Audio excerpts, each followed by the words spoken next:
PIX11 Morning News is committed to raising awareness around breast cancer, especially this month. And the numbers don't lie. 1 in 8 women will be diagnosed with breast cancer in their lifetime. And it's not always about genetics. About 85% of breast cancers occur in women with no family history of breast cancer. Among Hispanic women, breast cancer is the leading cause of cancer death. But Black women suffer a higher death rate from breast cancer than any other group. Breast cancer screenings dropped significantly during the pandemic for obvious reasons, but COVID didn't stop one Queens woman from getting her mammogram, and it ended up saving her life. Michelle Robinson, a breast cancer survivor, and her oncologist, Dr. Hershman, joined us this morning to share her story. Good morning, ladies. Good morning. Good morning. Thanks so much for being with us this morning. And Michelle, I have to say, congratulations on beating breast cancer. Thank you. Well, from what I understand, you just finished up your radiation treatments just this week. But let's take it back to the very beginning. During the pandemic, a lot of women, they were holding off getting their mammograms. So why was it such a priority for you to go in for your routine screening? Well, I'm one person that, like clockwork, I get my mammograms every year, almost to the day. And I've been doing that for many, many years. It was important to me to really continue to take care of my health, even during the pandemic. So even outside of having my screening, other doctor visits, even if it was done virtually, it really was important for me to maintain my health during the pandemic. And I went for my annual screening on February 15th, and it turned into a 3-hour ordeal where I went from a mammogram to a ultrasound to a biopsy. And 2 days later, coming to find out that I actually did need to have surgery. Saw my surgeon that 2 days later, 2 weeks later, I had surgery. And thank God I am cancer-free as of that surgery. It was stage 1. It was triple negative breast cancer. And the thing about it is it was so small that if I had not gone for my screening, it would not have been detected. Wow, because it moved it moved pretty fast, didn't it? Absolutely, yeah. Absolutely. Dr. Hershman, in Michelle's case, she was diagnosed, as she said, with triple negative breast cancer, which is a very aggressive form of cancer that affects Black women. Yeah. So what kind of tumors are these, and where exactly do they develop? Yeah, so it's an excellent question because we know that triple negative breast cancers are the kinds of cancers that are not sensitive to hormones, where a lot of women just have to take a pill.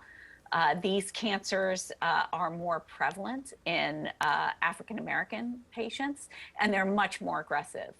They require chemotherapy to help prevent them from coming back. And that's why it's so important that we catch them early and we treat them aggressively, because without that, they can come back at a later point metastatic. So Michelle was very, very lucky that we caught it early and we treated it aggressively to prevent her from having complications down the line. Yeah, and Michelle, forgive me if you did already say this. Do you have any family history of breast cancer? None at all. I have history of other cancers in my family, but not breast cancer. Yeah, which goes to show you should really check no matter what. And you're living proof that early detection really saves lives. And we have some video of you ringing the bell after your last chemo treatment. Let's take a look at that. Today, as I ring this bell, it signals the close of one chapter and the start of another. I ring once for all I have endured. I ring twice to celebrate today, and I ring once more for the future.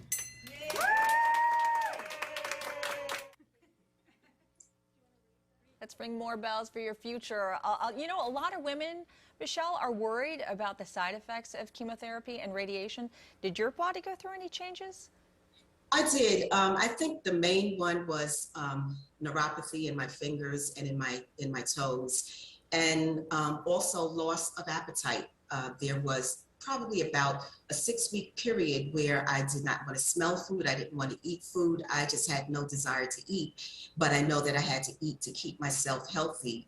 But the main side effects that I had. I never had any nausea. And I count that to whatever medications I was given just before my surgery. And even I was given, you know, a battery of pills to take, but I never took those pills for nausea because it never affected me. Yeah. But, you know, my symptoms were minor compared to what I've seen others suffering with. And the only other thing that was strong in my body was the pain that I felt immediately after the chemotherapy, and that dissipated after a couple of days, and then I was ready to go. I have worked throughout the entire process, and I feel fine.